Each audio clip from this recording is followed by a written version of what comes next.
Bueno, buenos días. Feliz día del Señor. Bueno, seguimos adorando a nuestro Dios. Hoy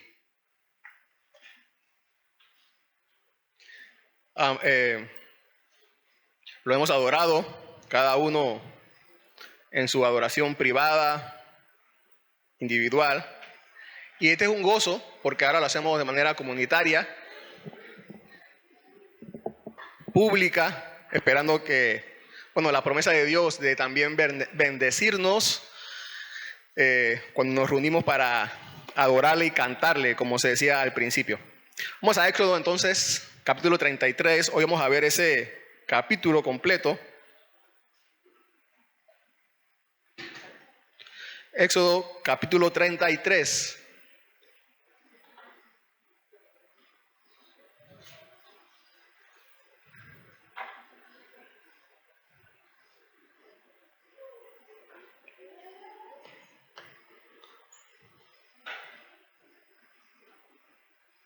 Éxodo capítulo 33 dice: Entonces el Señor dijo a Moisés: anda, sube aquí, tú y el pueblo que has sacado de la tierra de Egipto, a la tierra al cual juré a Abraham, Isaac y Jacob, diciendo: a tu descendencia la daré, enviaré un ángel delante de ti, y echaré fuera a los cananeos, a los amorreos, a los hititas, a los fereceos, a los heveos y a los jebuseos. Sube a una tierra que emana leche y miel, pues yo no subiré en medio de ti, oh Israel, no sea que te destruya en el camino, porque eres un pueblo terco. Cuando el pueblo oyó esta mala noticia, hicieron duelo, y ninguno de ellos se puso sus joyas, porque el Señor había dicho a Moisés: dile a los israelitas, ustedes son un pueblo terco. Si por un momento yo no presentara en medio de ustedes, los destruiría. Ahora pues, quítese las joyas para que yo sepa qué he de hacer con ustedes. A partir del monte Horeb, los israelitas se despojaron de sus joyas. Moisés acostumbraba a tomar la tienda y la levantaba fuera del campamento a buena distancia de este, y la llamó la tienda de reunión. Y sucedía que todo el que buscaba al Señor salía a la tienda de reunión que estaba fuera del campamento. Cuando Moisés salía a la tienda, todo el pueblo se levantaba y permanecía de pie, cada uno en la entrada de su tienda, y seguía con la vista a Moisés hasta que él entraba en la tienda. También cuando Moisés entraba en la tienda, la columna de nube descendía y permanecía a la entrada de la tienda, y el Señor hablaba con Moisés. Cuando todo el pueblo veía la columna de nube situada a la entrada de la tienda de reunión, todos se levantaban y adoraban, cada cual a la entrada de su tienda. El Señor acostumbraba a hablar con Moisés cara a cara, como habla un hombre con su amigo. Cuando Moisés regresaba del campamento, su joven ayudante, Josué, hijo de Nun, no se apartaba de la tienda. Entonces Moisés dijo al Señor: mira, tú me dices, haz subir a tu pueblo, a este pueblo, pero tú me has declarado a quién enviarás conmigo. Además has dicho: te he conocido por tu nombre y también has hallado gracia ante mis ojos. Ahora pues, si he hallado gracia ante tus ojos, te ruego que me hagas conocer tus caminos para que yo te conozca y halle gracia ante tus ojos. Considera también que esta nación es tu pueblo. Mi presencia irá contigo, yo te daré descanso, le contestó el Señor. Entonces Moisés le dijo: si tu presencia no va con nosotros, no nos hagas salir de aquí. Pues ¿en qué se conocerá que he hallado gracia ante tus ojos, yo y tu pueblo? ¿No es acaso en que tú vayas con nosotros para que nosotros, yo y tu pueblo, nos distingamos de todos los demás pueblos que están sobre la superficie de la tierra? Y el Señor le respondió a Moisés: también haré esto que has hablado, por cuanto has hallado gracia ante mis ojos y te he conocido por tu nombre. Entonces Moisés dijo: te ruego que me muestres tu gloria.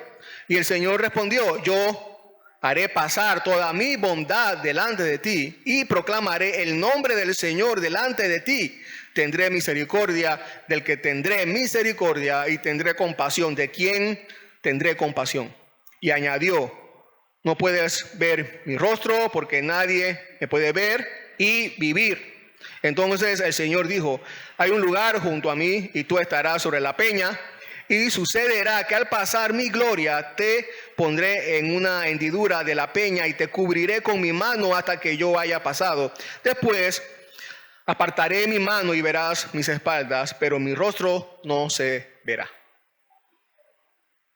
El título para la enseñanza de hoy, la enseñanza bíblica de hoy es Comunión Restaurada. Comunión Restaurada. Y como ustedes saben, el pueblo de Israel se encuentra en una situación terrible, gravísima con Dios. Ya lo leímos la semana pasada, que sucedió, y también acabamos de leer las consecuencias del pecado que habían cometido. Saben, nosotros a diario, usted y yo, a diario, en nuestros diferentes contextos, nuestras relaciones sufren separaciones. Sufrimos separaciones con nuestras diferentes relaciones personales. Unas más largas que otras. Unas separaciones más largas que otras. La mayoría separaciones cortas, ¿no? Entre padre e hijos que discuten.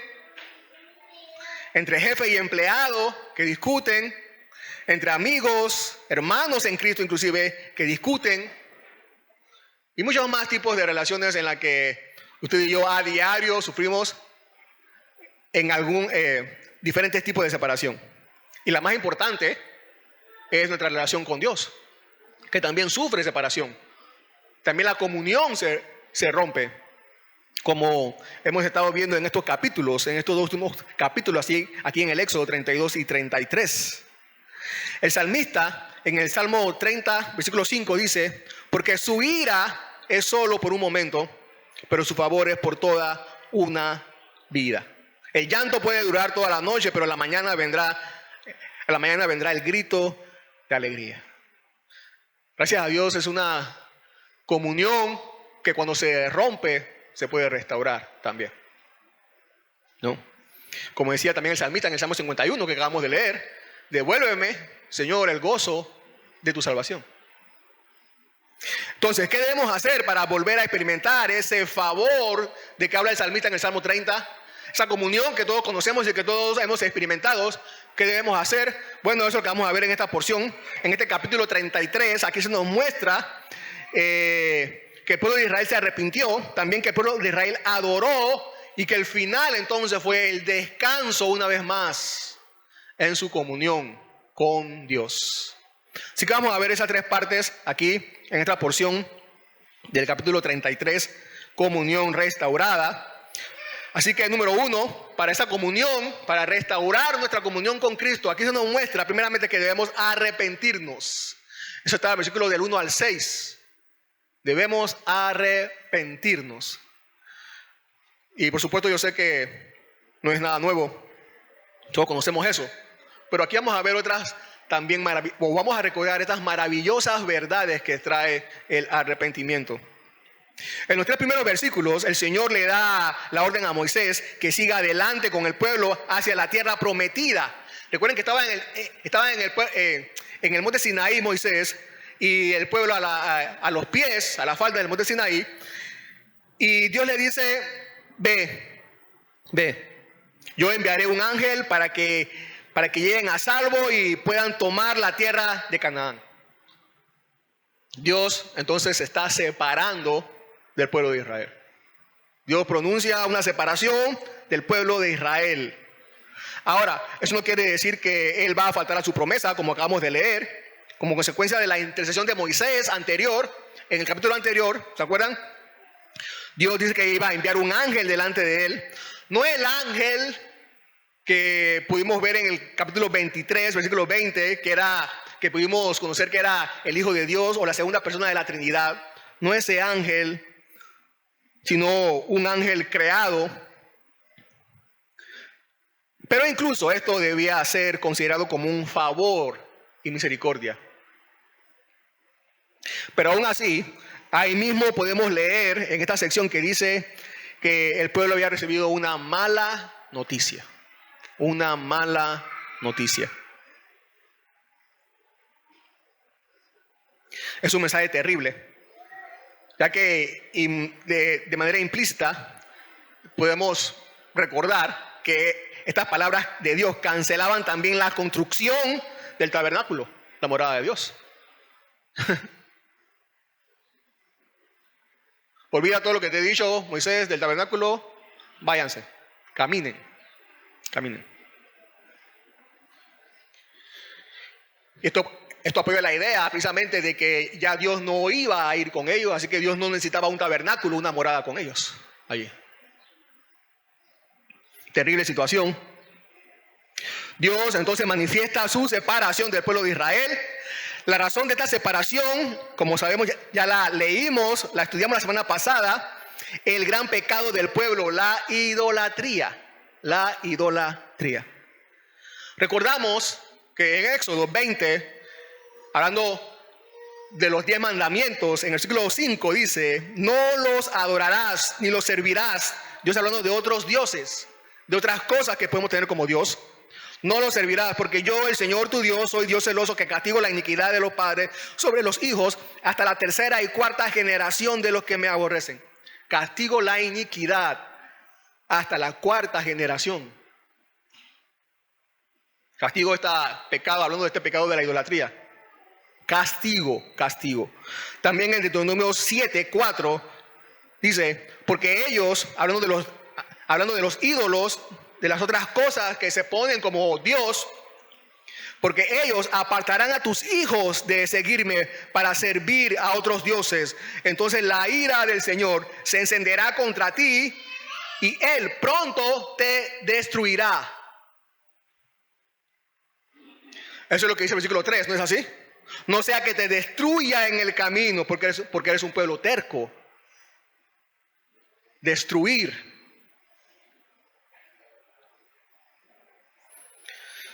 Entonces, en el resto de la Biblia, ustedes saben, o la mayoría sabe, conoce ya, que la idolatría es considerada como una infidelidad.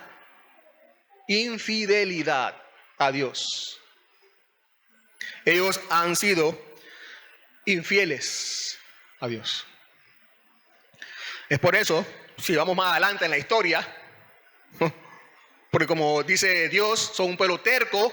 Así que más adelante en la historia, en Jeremías 3:8, Dios dice al pueblo de Israel, al pueblo de Judá, le dice, y vio, hablando a Judá, dice, y vio que a causa de todos los adulterios de la infiel Israel, yo la había despedido dándole carta de divorcio. Con todo, su rebelde hermana Judá no tuvo temor, sino que ella también fue y se hizo ramera.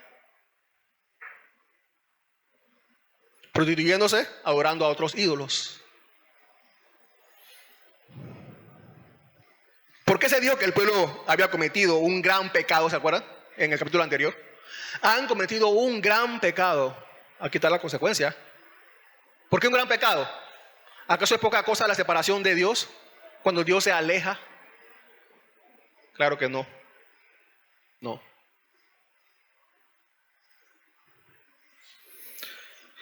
Yo no voy con ustedes, le dijo Dios, no voy con ustedes. En otras palabras, no voy con ustedes. Dios se separa de su pueblo. Es gravísimo. Y Dios está en su justa razón. En el Antiguo Pacto hay tantos ejemplos, podemos buscar tantos ejemplos en la Biblia acerca del pueblo de Israel, la idolatría y Dios. Leemos acerca de hasta dónde Dios fue capaz de llegar, como leímos en Jeremías 3:8, cuando Israel le fue idólatra. Tengamos cuidado, hermanos, hermanas. Tengamos cuidado.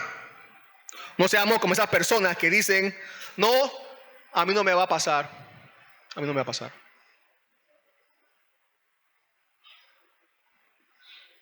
Decir, por ejemplo, que eres un buen conductor porque puedes ver tu celular mientras conduces y no te pasa nada.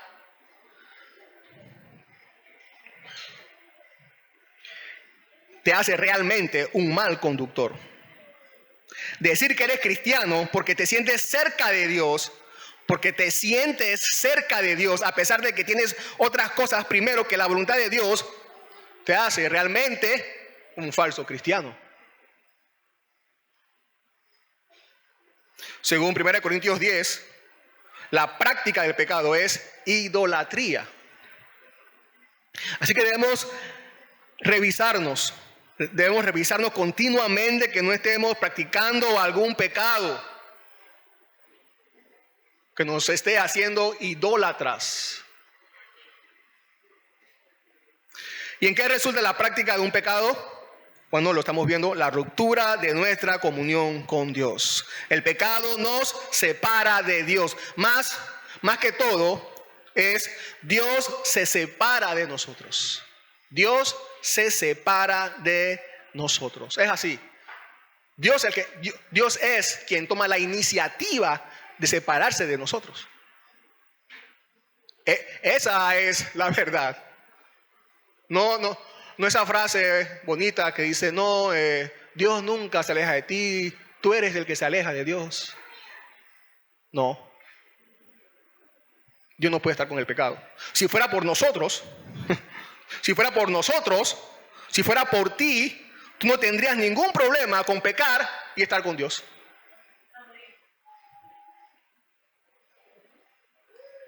Dios, el que se separa, porque Él no puede soportar el pecado. Dios es santo. Eso significa que Dios está separado, su naturaleza limpia, está separada de todo lo impuro. Esto incluye la separación de los rebeldes a su voluntad. Si eres rebelde a su voluntad, entonces Él no puede caminar contigo porque estás adorando a otro Dios, a otros ídolos. ¿Qué debemos hacer entonces? Bueno, lo que hizo el pueblo de Israel, arrepentirse. Debemos arrepentirnos. ¿Has dicho alguna mentira y no te has arrepentido por ello? Entonces tu relación con Dios está mal, no está bien, está mal. Debes arrepentirte. Eso fue lo que hizo el pueblo de Israel, versículos 4 al 6. El pueblo, cuando oyó esta mala noticia, ¿qué hizo? Se quitó las joyas que tenía. El pueblo se despojó de sus joyas como señal de una gran pérdida y una gran tristeza y vergüenza también. Se quitaron sus joyas. A mí me asombra que el pueblo de Israel tenía bastantes joyas, ¿no? Bastantes joyas. Dieron para el tabernáculo, ¿te acuerdas? Muchas cosas para el tabernáculo. Y además también dieron para hacer otro ídolo, ¿no? Y aquí también tenían joyas. Así que habían salido con bastantes joyas de Egipto. Así que el pueblo se despojó de sus joyas para demostrar una gran pérdida, tristeza, una gran vergüenza y una gran tristeza. Quitar sus adornos significaba que habían perdido toda alegría, todo gozo. No era tiempo de festejar, no era tiempo de lucir bien. Había pecado. En la disminución, dice alguien, en la disminución del amor y la gracia de Dios se origina un motivo de profunda tristeza. Hermanos, hermanas, no sirve de nada tener bienes valiosos si lo estamos perdiendo a Él. Pues sin Él nunca obtendremos ni satisfacción ni gozo alguno. Tener bienes valiosos no es igual a estar bien con Dios. Debemos estar dispuestos a renunciar. Debes estar dispuesto a renunciar a todo, si de verdad eres un cristiano, por tener de vuelta la comunión con Dios. Porque para un cristiano las joyas pierden su brillo cuando Dios se aleja de él.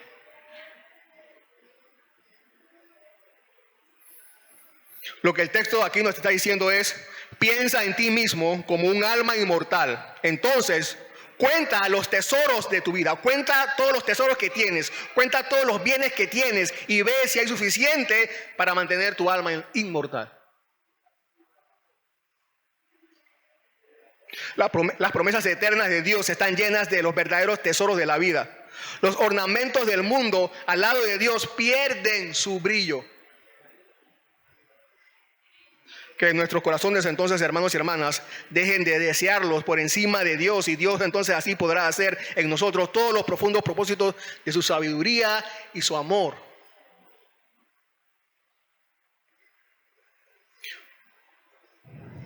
¿Cuándo fue la última vez que usted le pidió perdón a Dios por un pecado que cometió? ¿Cuándo fue la última vez?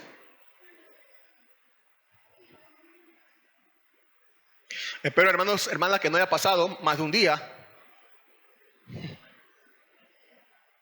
¿Cuándo fue la última vez que usted le pidió perdón a Dios en arrepentimiento por un pecado que cometió?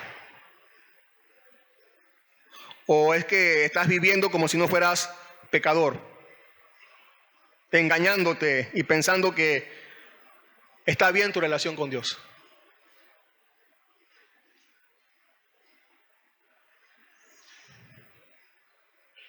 Thomas Watson dice, hablando de los ingredientes del verdadero arrepentimiento, él dice: un ingrediente del arrepentimiento es la vergüenza. El rubor, dice él, es el color de la virtud. Como el hijo pródigo, ¿se acuerdan? Que pecó y se arrepintió. Estaba tan avergonzado de sus excesos que no se sentía merecedor de ser llamado hijo de su padre.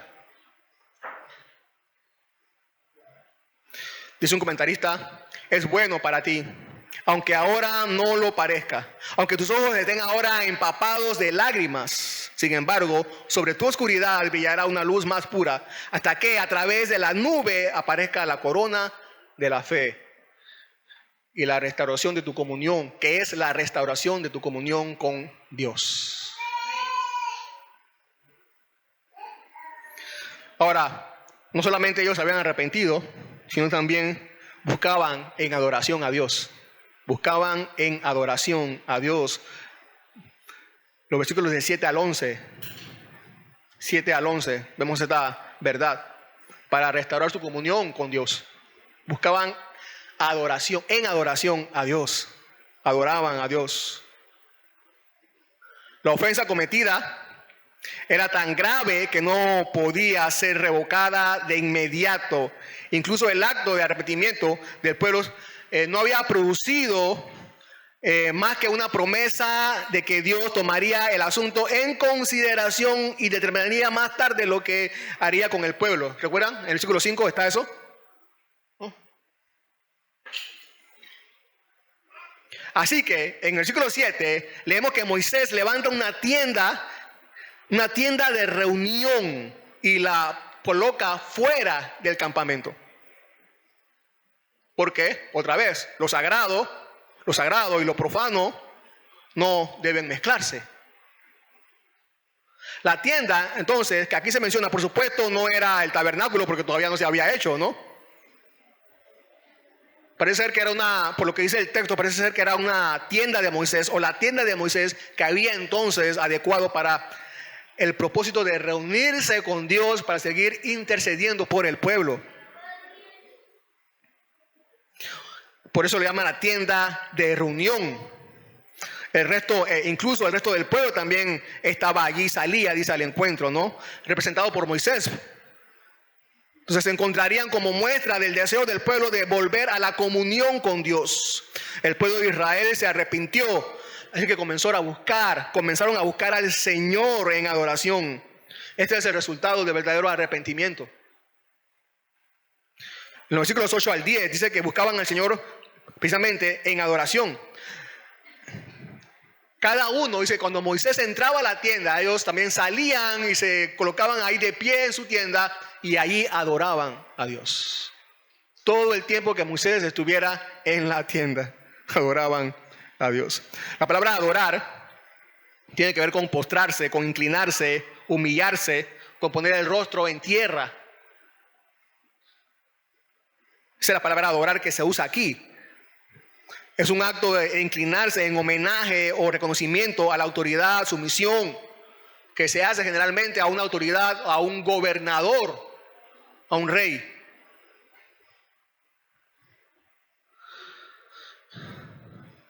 Más adelante, en Éxodo 34:8, leemos: y entonces Moisés, apresurándose, bajó la cabeza hacia el suelo y adoró. Así era la postura de adoración, de humillación, de sometimiento. Ahora, esta narración que se hace aquí en Éxodo 33, del 8 al 11, describe precisamente que era una práctica continua. Moisés salía más de una vez cada cierto tiempo a la tienda de reunión, y cuando estaba allí, sin duda, oraba al Señor, adoraba al Señor, hablaba con Dios, oraba al Señor. Y allí podemos leer en los versículos del 12 al 16 la oración que él hacía, una oración con fervor. Ahí la podemos leer. La intercesión continua de Moisés, como vamos a ver más adelante en el versículo 17, culminó entonces con las maravillosas palabras de Dios: haré esto que has dicho. Continuamente Moisés entraba a la tienda, cada día, buscando el amor y la bondad de Dios. Como dice entonces Santiago 5:16, ¿se acuerdan? La oración eficaz del justo puede lograr mucho. Por eso oramos, por eso hablamos con Dios. Es una buena señal que la columna, que ahí también leemos, haya descendido a la puerta de la tienda. Es una buena señal. Era Dios quien estaba ahí en medio de la columna. Esto fue entonces una señal de favor para el propio Moisés, un honor para Moisés ante el pueblo, y también un estímulo para seguir intercediendo. Una motivación más de que Dios daba esperanza. Cuando el Señor, dice un comentarista, cuando el Señor inclina nuestros corazones a buscarlo, Él mismo viene a bendecirnos, ¿no? Hermanos, hermanas, un Dios vivo, como este Dios que está vivo, no como algo sin vida. Este Dios vivo exige un servicio vivo, una adoración viva. Una vida artificial sirve a un Dios artificial. Alguien dijo así: el hombre se asemeja a lo que adora, y como el objeto de su adoración es a menudo la creación de su propia mente depravada, se degrada al nivel de sus propias ideas groseras y contaminadas. El servicio a Dios, la verdadera adoración al Dios vivo, eleva al hombre a la máxima moral y lo asemeja a las resplandecientes cualidades del ser que adora y sirve. Eso significa, hermanos y hermanas, que si adoramos al Dios vivo, tenemos la vida de Dios y nuestra comunión con Él será viva. Observemos lo que dice el versículo 11. Y el Señor acostumbraba a hablar con Moisés cara a cara, como habla un hombre con su amigo. Una adoración viva a un Dios vivo, una comunión viva. Ahora, no debemos tomar la palabra o la frase cara a cara literal. No podemos. ¿Por qué? Bueno, porque más adelante vamos a leer, y como ya leímos, que Dios le dice a Moisés que nadie puede ver su rostro y seguir viviendo. Así que lo que debemos saber es que Dios hablaba con Moisés de manera real y frente a frente, allí en medio de la nube. Aunque ahí Dios estaba velado todavía con Moisés, la nube. No solo Moisés tiene esta condición de ser llamado amigo de Dios. En Santiago 2:23 leemos que Abraham, ¿se acuerdan? También era llamado amigo de Dios. Y se cumplió la escritura que dice: y Abraham creyó a Dios y le fue contado por justicia y fue llamado amigo de Dios. Pero también el mismo Jesús habla de sus amigos. Dice: ustedes, hablando de sus discípulos, ustedes son mis amigos y hacen lo que yo les mando. Ya no los llamo siervos, porque el siervo no sabe lo que hace su Señor, porque los he llamado amigos, porque les he dado a conocer todo lo que he oído de mi Padre. Así que este favor, esta gracia no estaba reservada, no iba a estar reservada únicamente a Moisés. También nosotros podemos experimentar esa amistad. Leía la historia de un hombre llamado Lord Brooke. Dice que estaba tan encantado con la amistad de otro hombre llamado Philip Sidney que ordenó que se grabara en su tumba nada más que esto: aquí yace el amigo de Philip Sidney. Lo único que quería, por lo que quería que se le recordara es eso: aquí yace el amigo de Philip Sidney. Y dice entonces el comentarista: hay belleza en tal sentimiento, pero sin embargo es un asunto menor comparado con poder decir: aquí vive un amigo de Cristo. En la adoración, hermanos y hermanas, en la adoración a nuestro Dios podemos experimentar la amistad con Dios. Pero una amistad más pura, es más, es la amistad más pura que un hijo puede tener con su padre. La vivimos mientras adoramos a Dios. Hay también, antes de terminar este texto, esta porción dice que Josué no se apartaba de la tienda. Seguramente era por orden de Moisés, seguramente, que debía estar allí. Él obedecía ese mandato y esa orden.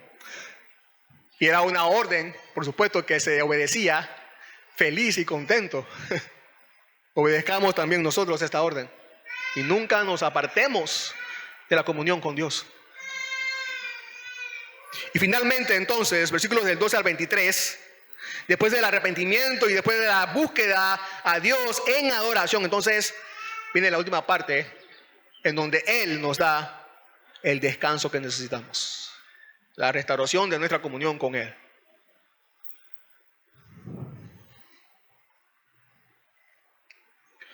En los versículos 12 y 13 Moisés le dice a Dios que si ha hallado gracia ante Él, que le haga conocer sus caminos para conocerlo.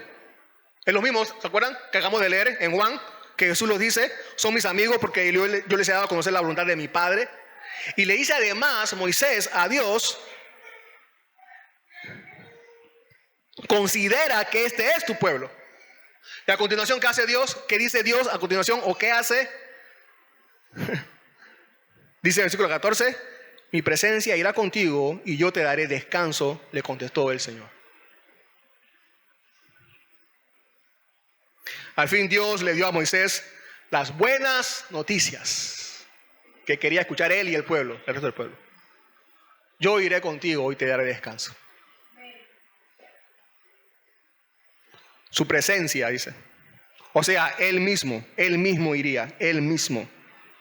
En el versículo siguiente, en el versículo 15, Moisés le dice a Dios: si tú no vas, no nos hagas salir de aquí.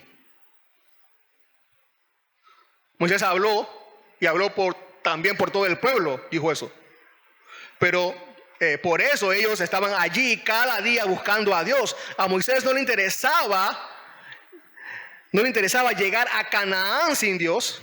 En Canaán tendrían todo. ¿Se acuerdan que una vez más al principio del capítulo leemos que Dios les dice: vayan, suban, yo les haré poseer la tierra, allá hay leche y miel para ustedes? En Canaán ellos tendrían todo: casa, comida, abundancia de comida, alimentos, vestidos, una gran familia, sueños cumplidos.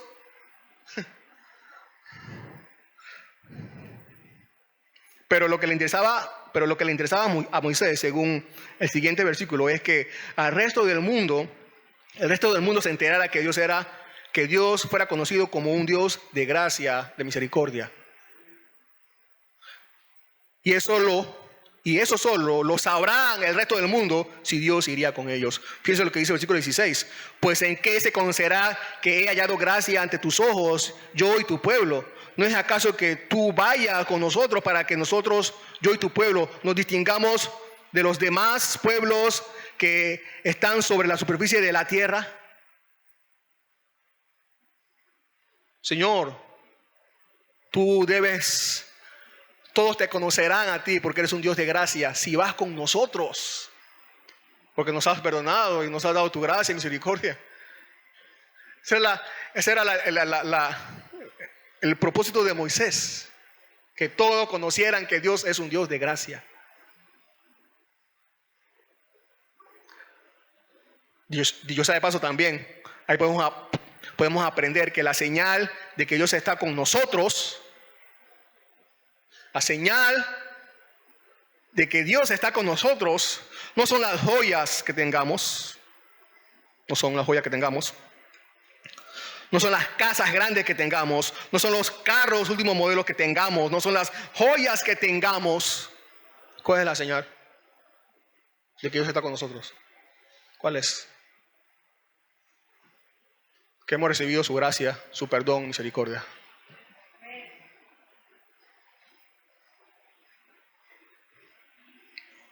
Y que ahora tenemos un nuevo destino eterno también. Por eso el descanso que dice allí, y yo te daré descanso. Por eso el descanso que se menciona allí, que Dios menciona allí, que le dará a Moisés, pero también al resto del pueblo, ¿no? Sin duda una referencia que va más allá de la tierra de Canaán, porque ustedes recordarán que Moisés no entró a Canaán. Este descanso no es el descanso, hermanos, hermanas. Este descanso que Dios promete no es el descanso de la facilidad, de que todo te va a ir bien, o inmunidad de todos los peligros. No, ese no es el descanso que Dios promete, sino el descanso del destino final que se encuentra en el Hijo de Dios. Ese es el descanso. Como dice el pastor Matthew Henry, dice, hablando de este descanso, dice, este reposo, este descanso es un reposo de gracia, consuelo y santidad en el estado del Evangelio. Reposo en gloria es donde el pueblo de Dios disfrutará el fin de su fe y el objeto de todos sus deseos. Eso es descansar en Cristo. No hay otro descanso. Cristo no ha prometido a nadie, en ningún lado, en ninguna eternidad, otro descanso que no sea ese.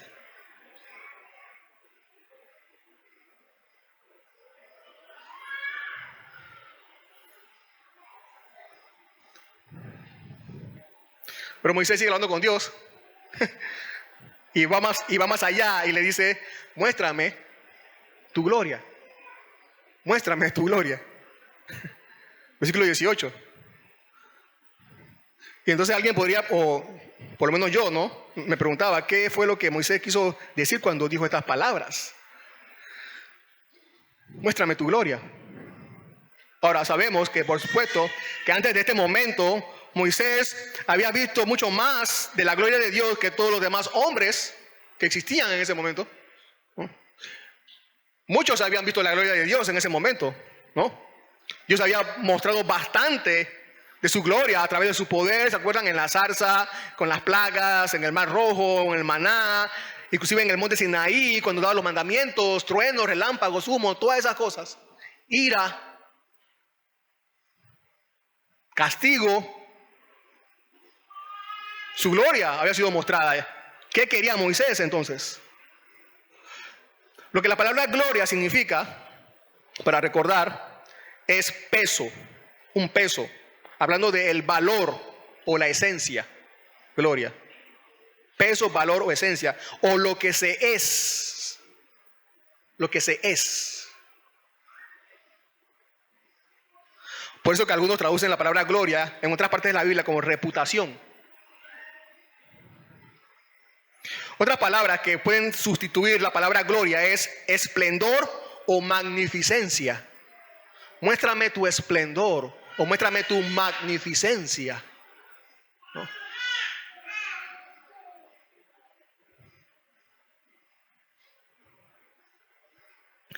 Dios le dice a Moisés, como ya hemos leído, que es imposible que él vea su rostro. Así que no puede ver, Moisés no puede ver y Dios no puede mostrarle todo su esplendor, toda su magnificencia, porque entonces Moisés moriría en ese instante. Como no puede ver todo, entonces Dios le va a mostrar algo de ese esplendor, algo de esa magnificencia, un poquito de esa gloria. Otro detalle también, antes de seguir, y que apunta hacia el mismo propósito, que puede darnos una idea de qué es lo que Moisés quería, lo leemos en el versículo 13, que ya lo leímos, pero ustedes recordarán que dice: te ruego que me hagas conocer tus caminos para que yo te conozca. Muéstrame tu gloria. Pero ya Moisés le había dicho a Dios, le había pedido a Dios: muéstrame tus caminos para que yo te conozca. La misma idea con diferentes palabras, podemos decir. Decía un comentarista con respecto a esto, dice: esta mezcla de justicia, lo que Moisés está pidiendo aquí es esto, esta mezcla de justicia y misericordia de Dios mostrada, ¿no? Mezcla de justicia y misericordia. Esta severa reprimenda y de nuevo la cesación con toda la ternura y el amor y la tolerancia por parte de Dios era tan contraria a todo lo que podía percibir y por lo tanto tan desconcertante para Moisés, que fue inducido a pedir: muéstrame ahora tu camino para que pueda conocerte. Es decir, revélame ahora en esta coincidencia de contrariedades tu secreto para que pueda conocer de una vez y por todas los principios en los que actúas así. Otro dice: te ruego que me muestres, dice Moisés, tu gloria, es decir, dame aquello que desvele a mi entendimiento tu misterioso ser, pues entonces me sentiré tranquilo y nunca más me sentiré confundido por mi contradictorio que pueda parecer el futuro, tu maravilloso trato con nosotros.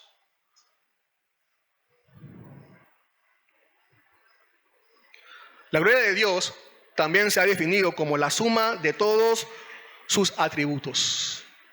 ¿Qué es la gloria de Dios?, pregunta alguien. Alguien responde: bueno, la gloria de Dios es la suma de todos sus atributos, de todas sus perfecciones. Usted suma todos los atributos de Dios, los pone juntos y los mezcla. Esa es la gloria de Dios. La magnificencia de Dios es la suma de todos sus atributos. En el versículo 19, Dios, el Señor, le respondió: yo haré pasar toda mi bondad delante de ti y proclamaré el nombre del Señor delante de ti. Tendré misericordia del que tendré misericordia y tendré compasión de quien tendré compasión. Dios entonces no puede mostrar a Moisés toda su gloria, no puede. Solo entonces le mostrará una parte, uno de esos atributos de Dios. Una parte de su gloria, uno de esos atributos. Ustedes estarán de acuerdo conmigo de que todos los atributos de Dios son esplendorosos, magníficos, divinamente maravillosos, grandiosos, espectaculares, escapan a nuestra mente. Todos ellos, cualquiera de ellos. Yo podía mostrar a Moisés cualquiera de ellos y Moisés hubiera también caído extasiado por eso. Pero la parte de la gloria que Dios decide mostrar a Moisés es su bondad. Su bondad. Que Él es bueno y que no hay nadie más bueno que Él.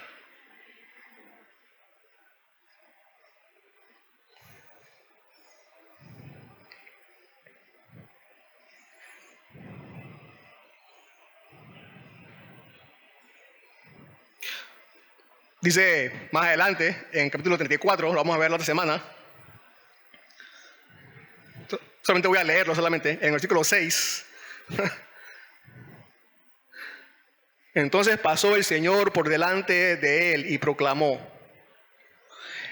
el Señor, Dios compasivo y clemente, lento para la ira y abundante en misericordia y verdad, que guarda misericordia a millares que perdona la iniquidad, la transgresión y el pecado, y que no tendrá por inocente al culpable, que castiga la iniquidad de los padres sobre los hijos de los hijos hasta la tercera y cuarta generación. O sea, abundante en misericordia y verdad. Eso fue lo que Dios mostró allí a Moisés. Te mostraré mi bondad, verás cuán bueno soy, dice, porque perdonaré a este pueblo terco y desobediente, teniendo misericordia de ellos, cuando merecían mi ira. Solamente la misericordia se muestra a aquellos que merecen ira, ¿no es así? La misericordia no se muestra a alguien que es justo, sino a alguien que merece ira, alguien que es pecador. Entonces la misericordia se muestra. Entonces es por eso que Dios dice: tendré misericordia de quien tendré misericordia. En el Sinaí, en la zarza, Moisés fue enseñado a ver al Señor como el infinito, en la entrega de la ley, como el Dios de la santidad, santo, santo, santo, pero aquí además como el Dios de la misericordia eterna. No había nada en el pueblo de Israel, nada que lo hacía merecedor de la misericordia de Dios. Todo lo contrario. Todo lo contrario, calificaban perfectamente de sobra para la ira de Dios.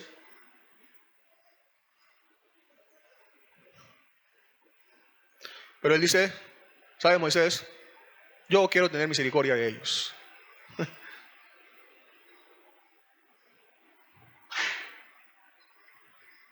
Tendré misericordia de quien tendré misericordia. Esas son las palabras que usa Pablo, ¿se acuerdan? Más adelante, en Romanos 9. Tendré misericordia de quien tendré misericordia. Tendré compasión de quien tendré compasión. No hay nada en nosotros que podamos hacer.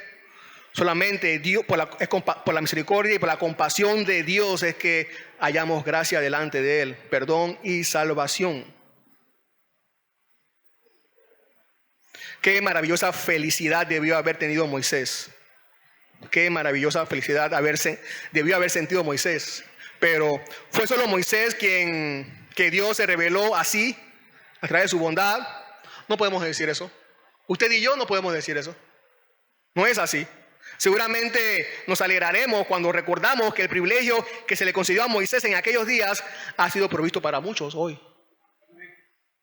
Para nosotros hoy. Lo hablamos, lo contamos y lo cantamos también. Como dijo alguien: ven, danos tu atención, mientras en la revelación vista, ya como la corona y la gloria del antiguo pacto, te dejamos ver también el espejo de las bendiciones del nuevo pacto. Ahora la gloria del Señor se muestra de otra manera, pero con no menos claridad que antes. Primera de Juan 1:14, el Verbo se hizo carne y habitó entre nosotros. Vimos su gloria como el unigénito del Padre, lleno de gracia y verdad. Cristo hizo un despliegue de los atributos divinos, poder sobre la naturaleza, mostró su santidad y su misericordia para perdonar y amar al pecador aún más rebelde, más terco. ¿Saben que algunos comentaristas bíblicos creen que lo que vio Moisés y que Dios le mostró allí y que llamó como su bondad fue la obra redentora del Mesías? Tito, el apóstol Pablo, en Tito 3, 4 y 5 dice: pero cuando se manifestó la bondad de Dios, nuestro Salvador, y su amor hacia la humanidad, Él nos salvó, no por las obras de justicia que nosotros habíamos hecho, sino conforme a su misericordia. Cuando se manifestó su bondad para con toda la humanidad.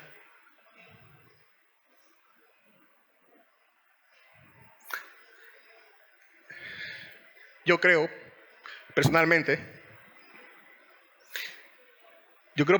que Moisés vio allí una foto mía y suya. Ahí en la hendidura, en la roca. Y una foto de nosotros siendo salvos por gracia.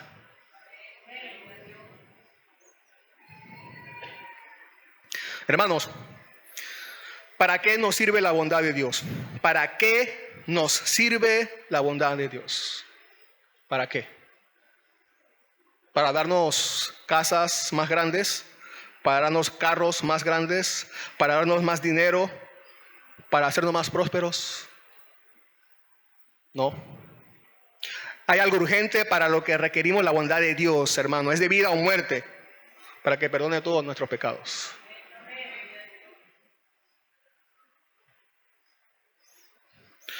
Cuando Dios se encontraba lejos de su pueblo,